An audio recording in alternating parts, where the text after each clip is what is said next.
Hello everyone, today we are going to learn arranging rational numbers in ascending order.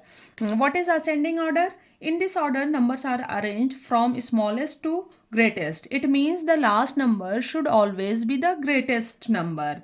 In this question, all rational numbers having the same value of denominator. So we have to compare its numerator, and all numerators are negative numbers. Arranging negative numbers can be little challenging for the student at the beginning, but once they have understood the logic, it will be very easy for them to arrange the numbers in ascending order. In case of negative numbers, which number has a small numerator will larger number. So in this question, which rational number having greatest numerator? Yes, minus 3 upon 5. So it has least value.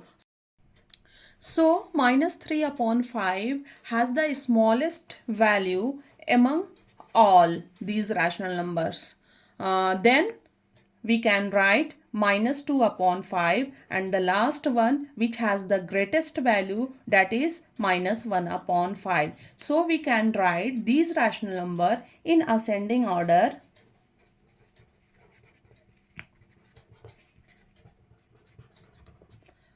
Minus 3 upon 5, minus 2 upon 5 and minus 1 upon 5.